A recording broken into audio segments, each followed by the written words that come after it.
ខ្ញុំអាយុ35ឆ្នាំហើយខ្ញុំរស់នៅភ្នំពេញរាល់ថ្ងៃខ្ញុំបំពេញការងារនៅ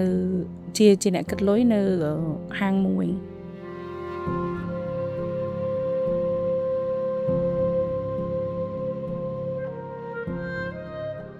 ខ្ញុំមានឪពុកម្ដាយពីដើមឡើយប៉ុន្តែដោយសារតែគាត់បានបាត់បង់ជីវិតទៅខ្ញុំក៏ទៅរស់នៅជាមួយនឹងម្ដាយម្នាក់ទៀតដែលយើងអាចហៅថាគាត់ជាម្ដាយចិញ្ចឹមការស្រឡាញ់របស់គាត់មកលើយើងគឺវាអូខេប៉ុន្តែកូនរបស់គាត់គឺគាត់គេអត់សូវពេញចិត្តទេក្នុងរយៈពេល4ឆ្នាំដែលខ្ញុំរស់នៅមួយពួកគាត់ទទួលរងការវាយដំធ្វើបាបទាំងផ្លូវកាយនិងទាំងផ្លូវចិត្តពាក់ព័ន្ធនឹងជីវិតខ្ញុំផ្ទាល់ដែលខ្ញុំធ្លាប់ជួបពីបញ្ហារំលោភបំពានមុននឹងមានរឿងកាត់ហេតុខ្ញុំតែងតែឃើញកូនប្រុសរបស់គាត់ខ្ញុំត្រឡប់មកពីសាលាអញ្ចឹងណាខ្ញុំតែងតែឃើញកូនប្រុសរបស់គាត់ចាក់រឿងអាភាសមើលហើយបន្ទាប់ពីមើលរឿងហ្នឹងហើយគាត់តែងតែបំពេញលើខ្ញុំដូចជាមកប៉ះពាល់ខ្លួនប្រាណខ្ញុំស្ទាបដើមទ្រូងខ្ញុំអីអញ្ចឹងទៅហើយខ្ញុំព្យាយាមប្រាប់ទៅម្ដាយចិញ្ចឹមនឹងច្រើនដងប៉ុន្តែដូចជាគាត់អត់សូវយកចិត្តទុកដាក់ស្ដាប់នៅសម្ដីដែលគាត់ដែលខ្ញុំនិយាយប្រាប់គាត់នឹងទេគាត់គិតថាប្រហែលជាខ្ញុំនិយាយលេងឬអីកញ្ចឹងណាថ្ងៃមួយបន្ទាប់ពីគេចាប់រំលោភហើយខ្ញុំត្រូវរត់ចេញពីផ្ទះព្រោះខ្ញុំអត់ដឹងថាខ្ញុំត្រូវធ្វើអីខ្ញុំអត់មានបងប្អូនបង្កើតត្រូវចែករំលែកខ្ញុំអត់មានម្ដាយឪពុកធ្វើប្រាប់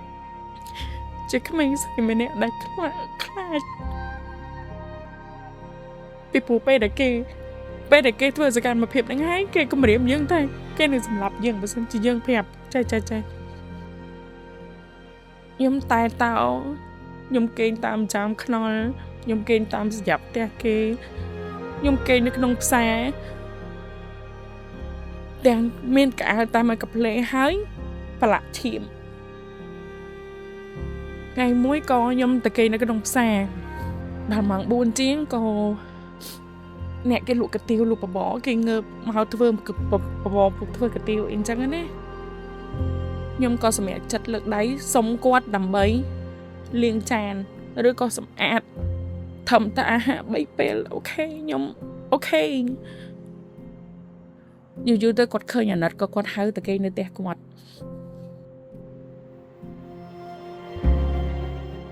បន្ទាប់ពីមានបញ្ហានឹងកើតឡើង